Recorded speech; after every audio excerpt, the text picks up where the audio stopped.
Hi ವಿವೋಸ್, ಇವತ್ತಿನ ಬ್ಲಾಗ್ನಲ್ಲಿ ನಾನು ಉಪ್ಪಿಟ್ಟು ಮಾಡ್ತಾ ಇದ್ದೀನಿ. ಉಪ್ಪಿಟ್ಟು ಅಂತ ಮೂಗು ಮುರಿಬೇಡಿ, ಇದು ಶಾವ್ಗೆ ಬಾತ್, ಶಾವ್ಗೆ ಉಪ್ಪಿಟ್ಟು ಏನಾದರೂ ಹೇಳ್ಬೋದು.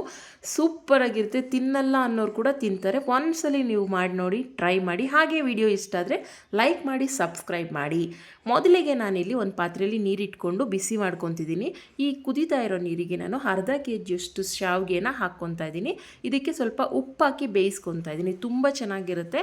ಕೈ ಆಡಬೇಕು, ಇಲ್ಲಾಂದರೆ ಅಂಟಂಟು ಹಾಕ್ಬಿಡುತ್ತೆ, ಇಲ್ಲ ತಳ ಹಿಡಿದ್ಬಿಡುತ್ತೆ. ಈಗ ನಾ ಕೈ ಆಡ್ತಾ ಇರಿ, ತುಂಬ ಚೆನ್ನಾಗಿರುತ್ತೆ. ಬೇಗ ಆಗಬೇಕು, ಫಾಸ್ಟಾಗಿ ಆಗಬೇಕು ಅಂದರೆ ಈ ಥರ ನಾವು ಮಾಡ್ಬೋದು. ಈಗ ನೋಡಿ, ಒಗ್ಗರಣೆಗೆ ಅಂತೇಳಿ ನಾನು ಬಾಣಲಿಗೆ ಎಣ್ಣೆ ಹಾಕಿಟ್ಕೊಂಡಿದ್ದೀನಿ. ಎಣ್ಣೆ ಕಾದ ನಂತರ ಸಾಸಿವೆ ಹಾಕ್ಕೋಬೇಕು. ನೆಕ್ಸ್ಟ್ ಇಲ್ಲಿ ನೋಡಿ, ಕೈ ಆಡಬೇಕು. ದಯವಿಟ್ಟು ನಾವಿಲ್ಲಿ ಒಗ್ಗರಣೆ ಹಾಕ್ಕೊತಿದ್ದೀವಿ ಅಂತ ಇದನ್ನು ಕೈ ಆಡೋದು ಬಿಟ್ಬಿಡಬೇಡಿ, ಅಂಟಂಟು ಆಗಿಬಿಡುತ್ತೆ. ಈಗ ಇಲ್ಲಿ ಸಾಸಿವೆ ಹಾಕ್ಕೊತಿದ್ದೀನಿ. ಸುಮಾರು ಜನ ಉಪ್ಪಿಟ್ಟು ಥರನೇ ಮಾಡ್ತಾರೆ, ಒಗ್ಗರಣೆ ಎಲ್ಲ ಹಾಕಿ ನೀರು ಕುದಿಸಿ ಮಾಡ್ತಾರೆ. ಬಟ್ ಈ ಥರ ಮಾಡೋದ್ರಿಂದ ಟೇಸ್ಟ್ ಬರೋದಿಲ್ಲ.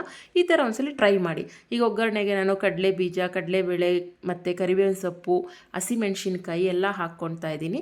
ಜೊತೆಗೆ ಕ್ಯಾರೆಟ್ ಕೂಡ ಹಾಕ್ಕೋಬೋದು. ತುರ್ದು ಹಾಕ್ಕೊಳ್ಳೋದಾದರೆ ಇನ್ನೂ ಚೆನ್ನಾಗಿರುತ್ತೆ. ನಾನಿಲ್ಲಿ ಕಟ್ ಮಾಡಿ ಹಾಕ್ಕೊಂಡಿದ್ದೀನಿ. ಇದು ಕೂಡ ಚೆನ್ನಾಗಿರುತ್ತೆ. ಇದು ಆಯಿಲಲ್ಲಿ ಚೆನ್ನಾಗಿ ರೋಸ್ಟ್ ಆಗಬೇಕು. ಇದಾದಮೇಲೆ ನೀವು ಇದಕ್ಕೆ ಆನಿಯನ್ನ ಆ್ಯಡ್ ಮಾಡ್ಕೋಬೇಕು. ನೋಡಿ, ನಾನೀಗ ಬಸ್ಕೊಂಡು ಇಟ್ಕೊಂಡಿದ್ದೀನಿ. ಬೆಂದ ತಕ್ಷಣ ಅದು ಮೇಲ್ಗಡೆ ತಣ್ಣೀರು ಹಾಕ್ಕೊಳ್ಳಿ, ಇಲ್ಲಾಂದರೆ ಉಡಿ ಆಗೋದಿಲ್ಲ. ಈಗ ನೋಡಿ, ಆನಿಯನ್ ಹಾಕ್ಕೊಂಡೆ. ಆನಿಯನ್ ಕೂಡ ಚೆನ್ನಾಗಿ ರೋಸ್ಟ್ ಆಗಬೇಕು. ಆಮೇಲೆ ಅರಿಶಿನದ ಪುಡಿ ನೀವು ಬೇಕಂದರೆ ಆ್ಯಡ್ ಮಾಡ್ಕೋಬೋದು. ಸುಮಾರು ಜನಕ್ಕೆ ವೈಟ್ ತಿನ್ನಬೇಕಂತ ಇರುತ್ತೆ. ಸೊ ಉಪ್ಪು ಮತ್ತು ಅರಿಶಿನದ ಪುಡಿನ ಆ್ಯಡ್ ಮಾಡ್ಕೊತಾ ಇದ್ದೀನಿ.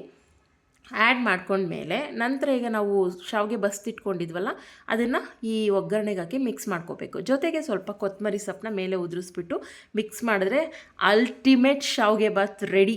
ಈ ವಿಡಿಯೋ ಇಷ್ಟ ಆಗಿದ್ರೆ ಸಬ್ಸ್ಕ್ರೈಬ್ ಮಾಡಿ, ಲೈಕ್ ಮಾಡಿ, ಶೇರ್ ಮಾಡಿ ಅಂತ ಹೇಳ್ತಾ ಈ ವಿಡಿಯೋನ ಇಲ್ಲಿಗೆ ಮುಗಿಸ್ತಾ ಇದ್ದೀನಿ. Thank you, bye.